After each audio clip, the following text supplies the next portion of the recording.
चलिए शुरू करें फिर। तो आज की विज्ञान की क्लास में हम लोग पढ़ने वाले हैं रक्त परिसंचरण तंत्र। कल हमने मानव शरीर शुरू किया था एनाटॉमी, और एनाटॉमी में हमने पहला टॉपिक क्या कवर किया था? कंकाल तंत्र, ह्यूमन स्केलेटन सिस्टम। उसी मानव शरीर के जो एनाटॉमी वाला जो चैप्टर है उसका आज का हमारा दूसरा भाग है, जिसमें हम किसमें चर्चा करने वाले हैं? रक्त परिसंचरण तंत्र। ठीक है, अच्छे से पढ़ेंगे। चलिए, तो रक्त परिसंचरण तंत्र जिसे इंग्लिश में क्या कहा गया है? Blood circulatory system. क्या कहा गया जी? Blood circulatory system. Blood circulatory system में एक वैज्ञानिक का नाम आप लोग याद रखेंगे, विलियम हार्वे। क्या नाम है? William Harvey. कौन सा नाम? William Harvey. ठीक है, विलियम हार्वे नाम के वैज्ञानिक ने पहली बार रक्त परिसंचरण तंत्र की खोज की। यह याद रखना नाम आप लोग। क्या नाम है जी? William Harvey. तो विलियम हार्वे नाम के वैज्ञानिक ने पहली बार रक्त परिसंचरण तंत्र की खोज की। नाम याद रखना, क्या नाम है? William Harvey. क्लियर है? चलिए आगे बढ़ते हैं। रक्त परिसंचरण का मतलब क्या होता है कि हमारे शरीर में जो ब्लड है उसका परिसंचरण कैसे होता है एक अंग से दूसरे में, इसी के बारे में पूरा जानना है। क्योंकि यदि रक्त का परिसंचरण हमारे शरीर में नहीं होगा तो शरीर के विभिन्न अंगों को, कोशिकाओं को जल, खनिज तत्व या अन्य पोषक पदार्थ की प्राप्ति नहीं होगी। इसके लिए जरूरी है कि रक्त का हमारे शरीर में क्या हो? परिसंचरण हो, प्रवाह हो, पंपिंग हो। क्लियर है? तो इस रक्त परिसंचरण तंत्र में मुख्य रूप से कौन कौन से अंग भाग लेते हैं? तो ध्यान रखेंगे, धमनी, शिरा, फेफड़ा, वृक्क, रक्त और हमारा हृदय। तो मुख्य रूप से इन चीजों को ध्यान में रखना है। जानेंगे सबके बारे में कि इस परिसंचरण की क्रिया में इनकी क्या क्या भूमिका होती है। तो सबसे पहले किसके बारे में जानेंगे? धमनी। धमनी को इंग्लिश में क्या बोलते हैं? आर्टरी। धमनी का सबसे प्रमुख कार्य क्या है? तो हमारे शरीर में जो भी शुद्ध रक्त, हमारे शरीर का जो तो शुद्ध रक्त का प्रवाह किसमें होता है? धमनी। शुद्ध रक्त का प्रवाह किसमें होता है? धमनी में। और जो धमनी होती है उसकी दीवारें मोटी होती हैं। समझ आ रहा है? धमनी की दीवारें मोटी होती हैं और इसमें जो रक्त का प्रवाह है बहुत ही तेज गति से होता है, फास्ट।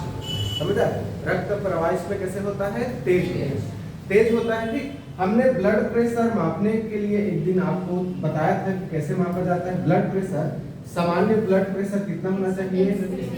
120 से 80 mmHg होना चाहिए। ठीक, तो यदि धमनी की दीवारें मोटी है इस कारण से इसमें रक्त का प्रवाह क्या होती है? तेज होती है। तो कितना होता है? लगभग 120 mmHg। समझ आ रहा है? ठीक, धमनी में जो रक्त का प्रवाह है वह हृदय से शरीर में होता है। मतलब हृदय से किस में जाएगा? शरीर में। हार्ट टू बॉडी, ये याद रखिए। ठीक है, धमनी में रक्त का प्रवाह कैसे होता है? तो हार्ट टू बॉडी। क्लियर यहाँ तक? चलिए, तो हमने किसके बारे में जान लिया? धमनी। अब किसके बारे में जानते हैं? शिरा। शिरा मतलब वेन्स। शिरा मतलब वेन्स। तो इसमें क्या होगा? अशुद्ध रक्त का प्रवाह होगा। इसमें क्या होगा? अशुद्ध रक्त का प्रवाह। अशुद्ध रक्त मतलब जिसमें कार्बन डाइऑक्साइड मिला है, ऐसा रक्त जिसमें कार्बन डाइऑक्साइड मिला हो उसको अशुद्ध रक्त कहते हैं। और ऐसा रक्त जिसमें ऑक्सीजन मिला हो उसको शुद्ध रक्त। क्लियर है?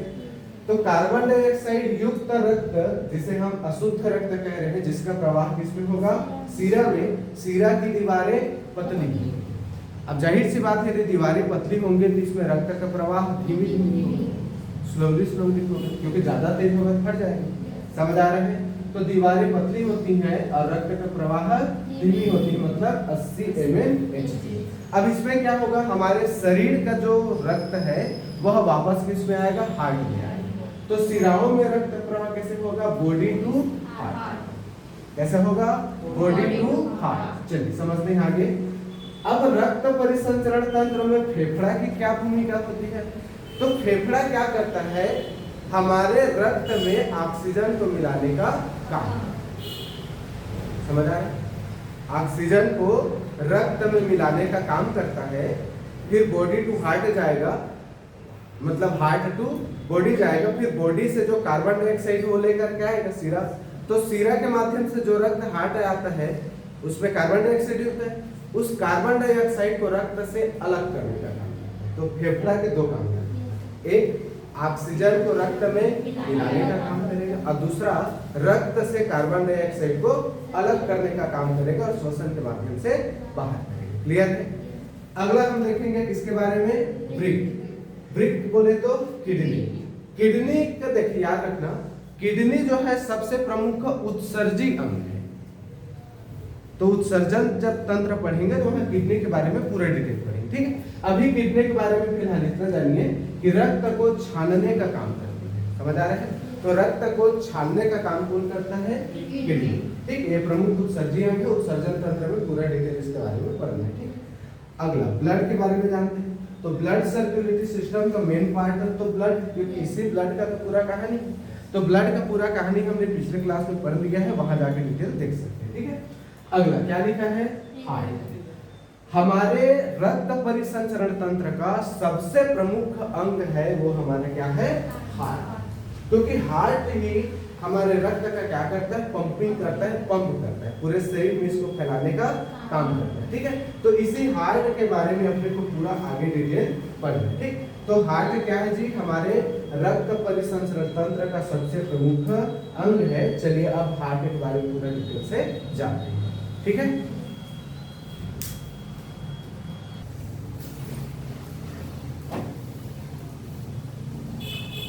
तो रक्त परिसंचरण तंत्र का सबसे प्रमुख भाग क्या होता है, हृदय। तो हृदय के बारे में जानना है।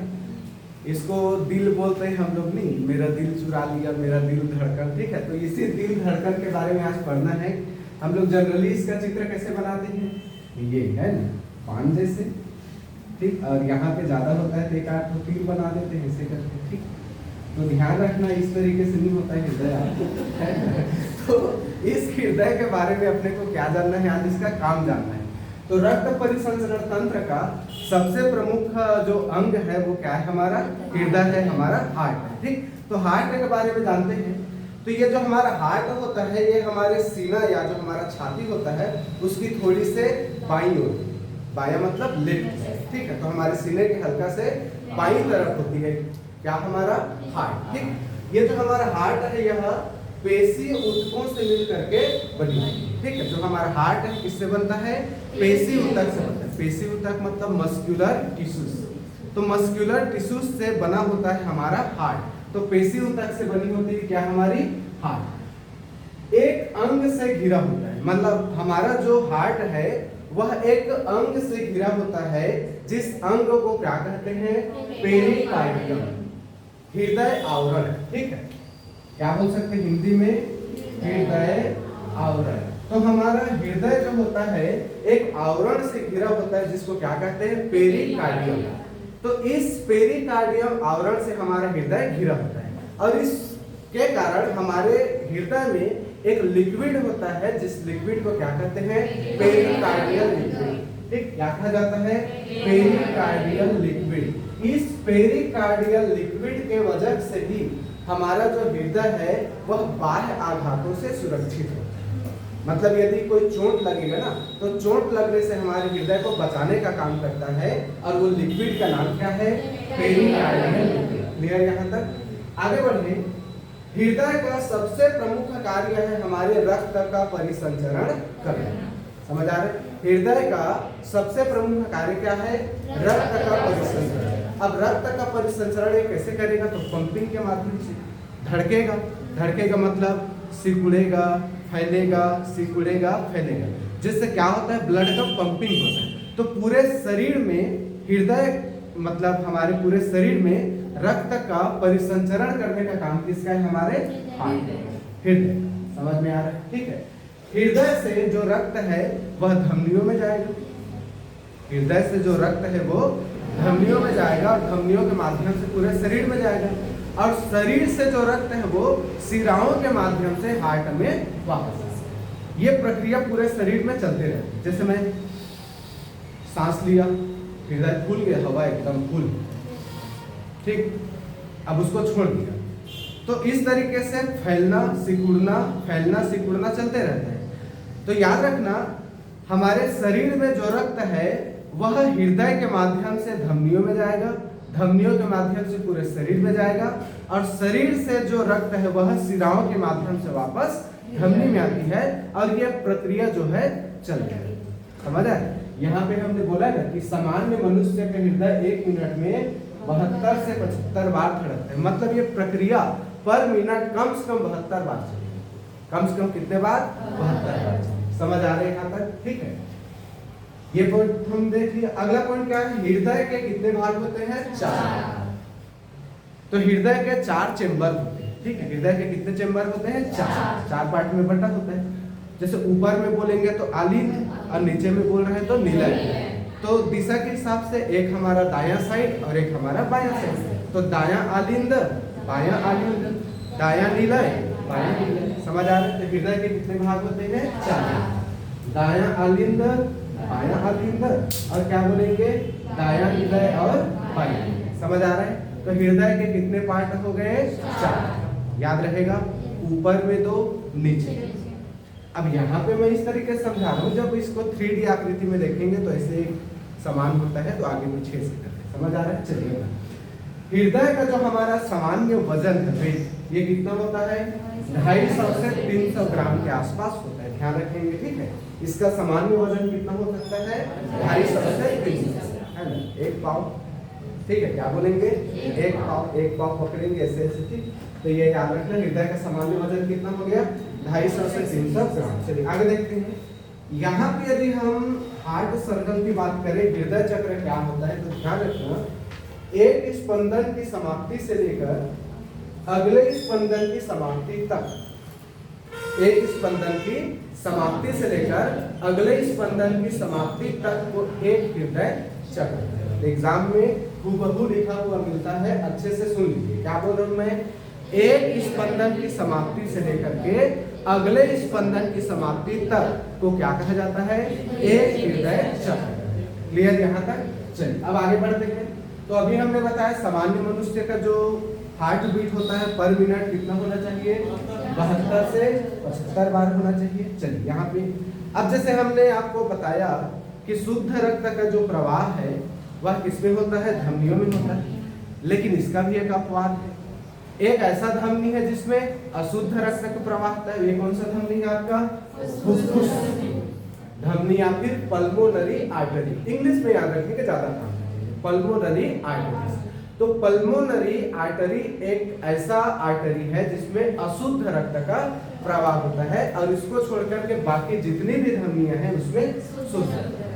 क्लियर यहाँ तक? इसी प्रकार से हमने आपको बताया कि अशुद्ध रक्त का प्रवाह सिराओं में होता है, लेकिन एक सिरा ऐसा है जिसमें शुद्ध रक्त का प्रवाह होता है। उसका नाम क्या है? फुफ्फुसीय सिरा या फिर पल्मोनरी वेन्स।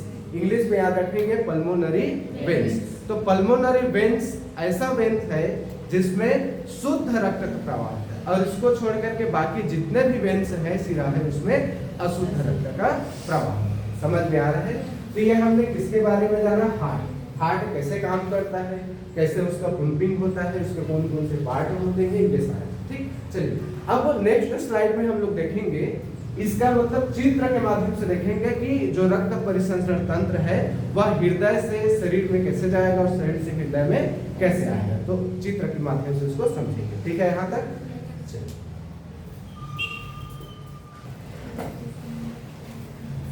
चलिए तो हम ब्लड सर्कुलेटरी सिस्टम में अगला पॉइंट क्या देखने वाले हैं? शरीर में रक्त का मार्ग, जिसको अभी हम बता रहे थे कि हार्ट से शरीर में जाएगा, शरीर से हार्ट में जाएगा। तो कैसे जाता है इसको थोड़ा सा चित्र के रूप में देख लेते हैं। तो ये है आपका प्यारा दुलारा हार्ट। ठीक, जो हार्ट है, हार्ट से जो सबसे बड़ा नस जुड़ा रहता है उसे क्या कहा जाता है? महाधमनी। ठीक, हार्ट से जो सबसे बड़ी नस जुड़ी होती है वो क्या होती है? महाधमनी। इसका साइज बड़ा होगा, समझ आए? इसकी साइज क्या होगी? बड़ी, बड़ा नस। ठीक है, तो इसके माध्यम से, महाधमनी के माध्यम से रक्त आगे बढ़ेगा। फिर अब धमनी का ही मतलब महाधमनी से साइज में छोटा होगा उसको क्या बोल रहे हैं? धमनी बोल रहे हैं। और साइज में जो इससे भी छोटा होगा उसको क्या बोल रहे हैं? छोटी। मतलब कंफ्यूज नहीं होना है धमनी, बस साइज के हिसाब से। भाई हमारी शरीर की सभी नसें अब एक बराबर तो नहीं होंगी, कुछ मोटा होगा, कुछ पतला होगा और कुछ उससे भी छोटा होगा। ठीक, तो याद रखेंगे शरीर से जो मतलब हमारे हार्ट से जो ब्लड जाएगा पहले किस में जाएगा? महाधमनी, महाधमनी से धमनी, धमनी से छोटी धमनी। अब छोटी धमनी के बाद में जो रक्त है वो किस में जाता है? केशिका। अब केशिका क्या चीज है? कोशिका नहीं बोला जाता है, क्या बोला जाता है? केशिका। केशिका मतलब सबसे पतली और छोटी नसें, जिसको मतलब जनरली जो हमारा चोट लगता है थोड़ा बहुत, तो देखना चोट लगने के बाद में ब्लड हल्का हल्का निकलता है, या जब खरोच आता है तो लाल लाल दिखता है। तो वो जो लाल लाल दिखाई देता है या जो कम मात्रा में जो ब्लड निकलता है वह किससे निकलता है? केशिका। मतलब एक तरीके से है नस ये, लेकिन सबसे पतली और सबसे छोटी नस होती है। जैसे आंख, आंख में देखना कभी कभी लाल लाल ऐसे ध्यान दिए चढ़ जाता है लाल लाल, तो जो लाल लाल दिखाई दे रहा है एकदम पतली नस, वही क्या होती है? आपकी केशिका। समझ आ रहे? तो ब्लड का सर्कुलेशन जब होते होते जाता है तो सबसे अंतिम पायदान किसके पास पहुंचता है? केशिका, सबसे छोटी नस।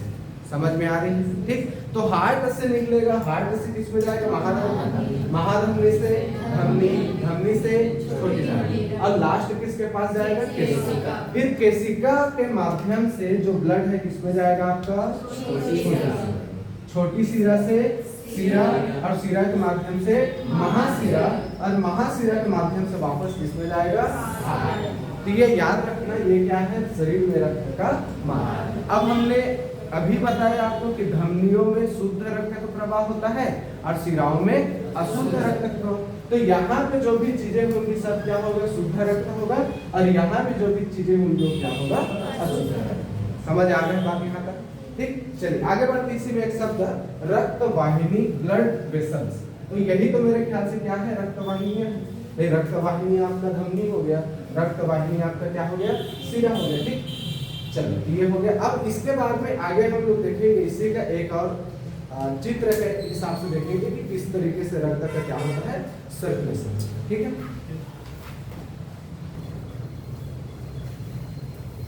चलिए तो रक्त परिसंचरण तंत्र में हमारा जो अगला पॉइंट है हमने क्या लिखा है? मानव शरीर में रक्त प्रवाह का आरेखीय निरूपण। मतलब चित्र के माध्यम से यहाँ पे हम समझने का प्रयास करेंगे कि जो रक्त का सर्कुलेशन है बॉडी में कैसे होता है। देखिए ध्यान से समझना, ब्लड का सर्कुलेशन करने का जो प्रमुख भूमिका है वो तो हमारे हार्ट का, किसका है? हार्ट का। लेकिन हार्ट तक जो ब्लड है, अब ब्लड में क्या होना चाहिए? ऑक्सीजन होना चाहिए। समझ? तो जब हम सांस लेते हैं, सांस लेंगे तो सांस जो है हमारे वातावरण से जितने भी वायु है वो कहाँ जाएगा? हार्ट में जाएगा, इस फेफड़ा, किसमें जाएगा? फेफड़ा। अब फेफड़ा में ही फिर हमारा जो रक्त है उसमें ऑक्सीजन को मिलाया जाएगा, और फिर वही ऑक्सीजन युक्त जो रक्त है जब हार्ट पंपिंग करेगा तो हमारे शरीर के विभिन्न बॉडी तक पहुंचेगा, विभिन्न अंगों तक पहुंचेगा, ऑर्गन्स तक। समझ में आ रही है? तो आरेखीय निरूपण में ध्यान रखना, सबसे पहले हमको क्या देखना है? फेफड़ा। फेफड़ा में सांस लिए तो सांस के माध्यम से जो भी हवा है वो कहाँ पहुंचेगा? फेफड़ा में, और फेफड़ा में ऑक्सीजन जो होता है रक्त में मिल जाती है। ऑक्सीजन का जो मिलन है रक्त के साथ कहाँ पे होता है? फेफड़ा में। समझ आ रहा है? तो ऑक्सीजन जो मिलेगा तो उसको बोलेंगे शुद्ध रक्त। तो फेफड़ा से शुद्ध रक्त पल्मोनरी शिरा के माध्यम से कहाँ पहुंचता है? बायां आलिंद में पहुंचता है। ठीक है, कहाँ पहुंचेगा? बायां आलिंद में। फिर बायां आलिंद से वो किसमें पहुंचेगा? बायां निलय में, और बायां निलय के माध्यम से शरीर के विभिन्न अंगों तक वो पूरा शुद्ध रक्त जो है वो फैलता है। शुद्ध रक्त मतलब ऑक्सीजन युक्त रक्त। फिर उसके बाद में शरीर के सभी अंग ऑक्सीजन को ग्रहण करते हैं और ब्लड को क्या दे देते हैं? Carbon dioxide. अब उस कार्बन डाइऑक्साइड युक्त जो रक्त है जिसे हम अशुद्ध रक्त बोल रहे हैं, वह हमारे शरीर के विभिन्न अंगों के माध्यम से हृदय के दायां आलिंद में पहुंचता है। हृदय के कहाँ पहुंचेगा? दायां आलिंद में, और फिर दायां आलिंद से किसमें पहुंचेगा? दायां निलय में, और दायां निलय के या दायां निलय से पल्मोनरी धमनी के माध्यम से वापस किसमें पहुंचता है? वो फेफड़ा। समझ में आ रहा है? तो इस तरीके से हमारा जो मानव शरीर में रक्त का प्रवाह है उसका ये आरेखीय क्या हो गया, निरूपण हो गया। समझ में आ गया। फेफड़ा के माध्यम से बायां अलिंद से बायां निलय, फिर हमारे शरीर में जाएगा, शरीर से दायां अलिंद और दायां अलिंद से दायां निलय और दायां निलन से फिर वो इसमें जाएगा आपके फेफड़े में। तो इस तरीके से ब्लड का क्या होता है जी, सर्कुलेशन। अब ध्यान देना, हमारे जो बॉडी का लेफ्ट साइड, बॉडी का जो लेफ्ट साइड है जिसमें शुद्ध रक्त का प्रवाह होता है, इधर पाया जाता है द्विबल्नी कपाट। द्विबल्नी कपाट, मिट्रल वॉल। द्विबल्नी कपाट को इंग्लिश में क्या बोलते हैं, मिट्रल वॉल। यहाँ होता है ऑक्सीजन युक्त रक्त अर्थात शुद्ध रक्त का प्रवाह। इसलिए तो ट्रैफिक वगैरह में हम लोग, हमारा राइट साइड क्या होता है, लेफ्ट होता है। इधर नहीं, इधर जाओगे एक्सीडेंट हो जाएगा, ठीक है। और ठीक ये समझ आया। और इस साइड में होता है हमारा क्या, त्रिबल्नी कपाट। त्रिबल्नी कपाट मतलब आपके कौन से साइड में, right hand side, hand, right hand side. तो इधर क्या होगा आपका त्रिबल्नी कपाट, इसको इंग्लिश में क्या बोलेंगे, ट्रिप्सिड वॉल। और इधर क्या होता है, अशुद्ध रक्त का प्रवाह। समझ में आ गई बातें। तो ध्यान रखना, हमारे शरीर में लेफ्ट साइड में होगा शुद्ध रक्त का प्रवाह और राइट इधर क्या होगा, अशुद्ध। शादी ब्याह होता है तो पत्नी को किस साइड में बिठाते हैं, लेफ्ट में बिठाते हैं कि राइट में बिठाते हैं, लेफ्ट में बिठाते हैं ना। क्यों, दो बार चेंज होता है। मुख्य रूप से लेफ्ट साइड में, मतलब पत्नी को क्या अर्धांगिनी, अर्ध अंग कहता है। तो इसका कहीं ना कहीं कनेक्शन ब्लड के सर्कुलेशन से भी, ऐसा मुझे लगता है। अब होगा नहीं होगा बात की बात है, क्योंकि लेफ्ट साइड में क्या होता है, शुद्ध रक्त, इसलिए वाइफ को किधर बिठाते हैं, लेफ्ट, शुद्ध रक्त। समझ। इसके अलावा हमारे ट्रैफिक में जो हमारा सही साइड होता है वो क्या होता है, लेफ्ट ही होता है, बायां तरफ होता है। तो इसका भी कारण कहीं ना कहीं क्या हो सकता है, ब्लड सर्कुलेशन। हमारे शरीर में शुद्ध रक्त का प्रवाह किस तरफ, लेफ्ट। इसलिए जितनी भी चीजें हैं ना, ये सब किधर हो रहे हैं, लेफ्ट। ऐसा मेरा मानना है, जरूरी नहीं कि सही, लेकिन याद रखने के लिए आप रख सकते। क्लियर है। चलिए, तो इस तरीके से हमारे ये टॉपिक क्या हो गया, कंप्लीट हो गया। जिस टॉपिक का नाम क्या था हमारा, रक्त परिसंचरण तरंग, जिसकी खोज किसने की थी, विलियम हार्वे। इसमें प्रमुख कौन कौन से अंग भाग ले रहे हैं, धमनी, सिरा, फेफड़ा, वृक्क, रक्त और हमारा हृदय। हृदय कितने भागों में बटा होता है, 4। आलिंद, निलय, बायां आलिंद, बायां निलय, दायां आलिंद। इसका पूरा हमने काम बताया आपको। इस साइड में शुद्ध रक्त और इस साइड में अशुद्ध रक्त। समझ में आ रहा है। चलिए, तो ये आपका टॉपिक कंप्लीट हुआ, मानव रक्त का परिसंचरण तरंग। क्लियर है भाई। चलिए, अब अगले क्लास में हम लोग चर्चा करेंगे उत्सर्जन तरंग।